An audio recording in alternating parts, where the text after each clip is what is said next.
protest at a drag show devolved into a face-off between neo-Nazis and leftist gun groups a few weeks ago. A confrontation over the performances which have become a flashpoint in the culture war on LGBTQ plus rights. Both sides starting rallying on the sidewalk in front of the theater in Grand Prairie, Texas, about 2.5 hours before the drag show's 8 p.m. start.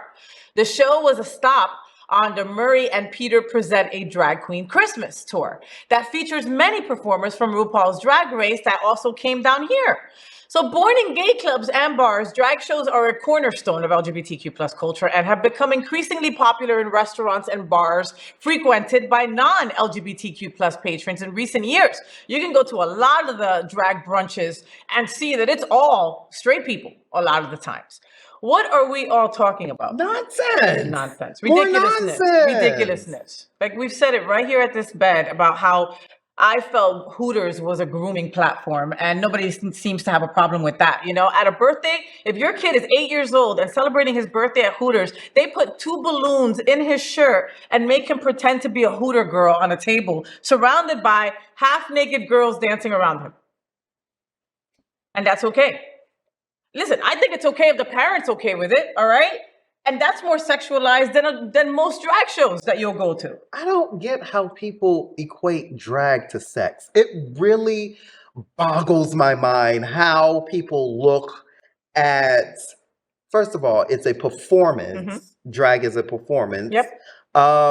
It's an art, it's a craft. If you really look, I mean, literally, how do you equate that immediately with sex? Because it has nothing to do with sex. The performance of drag has nothing to do with sex. Nothing. So later on today, we're going to be interviewing Athena Dion, which is like one of the top drag superstars down here. Mm-hmm, I mean, she's just beautiful and incredible, and I want to drop kick her in the face because she looks good.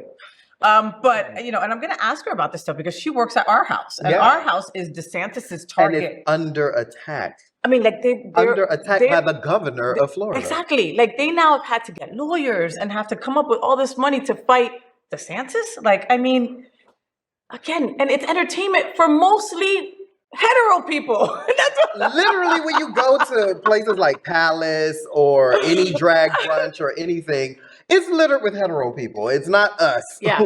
I mean, these are our friends performing. Exactly. And if it's us, we sit in the back to like support our people, and like that's it. We understand that it's their job. It's their job. Right? They are on stage, and it's not something that it's like, oh, let me go groom these people. These performers, these entertainers, take weeks to get outfits together, to get music together, to get dancing together, to get it's hours to get painted. Like it's not a complete performance artistry. It is an art.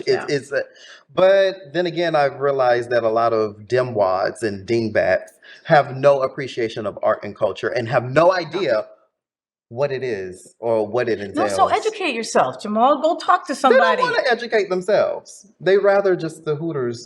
They'd rather just live in the delusion. Yeah, groom their child. And that's okay though. Look at that face.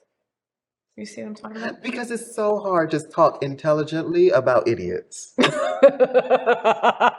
really is very difficult to sit up here and actually have commentary about idiots because I have a lot of expletives that would go behind that. But I get it. We're only allowed 3 bad words per episode. Right. And I usually use them all at the end. Just saying. Eloquently. And with some class. So, did you enjoy the show? I know you did. So make sure to click subscribe so you won't miss any of the events, news, or interviews right here on the Faye What Show. Ring the bell at the bottom of the screen, right there, so you'll be alerted every time we're live. You can also click on the Happening Out Television Network logo so you can see all of the shows on the most diverse LGBTQ plus media network. Find out just what we're doing to bring the L and the G together right here on the Faye What Show. Get the week started with me.